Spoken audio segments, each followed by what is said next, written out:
കുഞ്ഞുപ്രായം മുതൽ പരിശുദ്ധമായ പള്ളിയുടെ കോലായിൽ പ്രവർത്തിച്ച മദ്രസകൾ, അള്ളാഹുവിന്റെ ദീനിന്റെ പള്ളികൾ, ഇതുപോലെ നടക്കുന്ന ദീനിന്റെ സദസ്സുകൾ, പരിശുദ്ധമായ ആത്മീയ സദസ്സുകൾ, അവിടെ നിന്നും പകർന്നു കിട്ടിയ പരിശുദ്ധമായ ദീനിന്റെ അറിവുകൾ, ആ കുഞ്ഞു കുഞ്ഞു അറിവുകളാണ് മനസ്സിന്റെ ഉള്ളിൽ കിടന്നുകൊണ്ട് ബാങ്ക് വിളിച്ചാൽ പള്ളിയിൽ പോകണം, കള്ളു കുടിക്കാൻ പാടില്ല, മദ്യപിക്കാൻ പാടില്ല, വ്യഭിചരിക്കാൻ പാടില്ല, പലിശ തിന്നാൻ പാടില്ല എന്നുള്ള ബോധം നമ്മുടെ മനസ്സിലേക്ക് ഇട്ടുതരുന്നത് പരിശുദ്ധമായ ദീനിന്റെ അറിവുകളാ.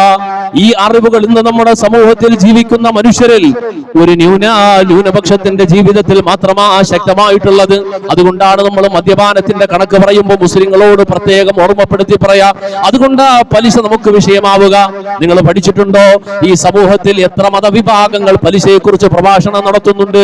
എത്ര മതവിഭാഗം മദ്യപാനത്തിനെ കുറിച്ച് തങ്ങളുടെ സമുദായത്തിന്റെ ക്ലാസ്സുകളിൽ പറയുന്നുണ്ട്? മുസ്ലിങ്ങളായ നമ്മൾ മാത്രമല്ലല്ലോ മതപ്രഭാഷണം നടത്തുക, മുസ്ലിങ്ങളുടെ പള്ളികളിൽ മാത്രമല്ലല്ലോ ക്ലാസ്സുകൾ ഉള്ളത്, അമ്പലങ്ങളിലുണ്ട്, ചർച്ചുകളിലുണ്ട്, ഇതര മതങ്ങളുടെ എല്ലാ ആരാധനാലയങ്ങളിലുണ്ട്. നിങ്ങൾ പോയിട്ടൊന്ന് വിലയിരുത്തി നോക്കിക്കോ, എത്ര സ്ഥലങ്ങളിൽ പലിശയെ കുറിച്ച് പറയപ്പെടുന്നു, എത്ര സ്ഥലങ്ങളിൽ പീഡനങ്ങളെ കുറിച്ച് പറയപ്പെടുന്നു, എത്ര സ്ഥലങ്ങളിൽ മദ്യപാനത്തിനെ കുറിച്ച് പറയപ്പെടുന്നു.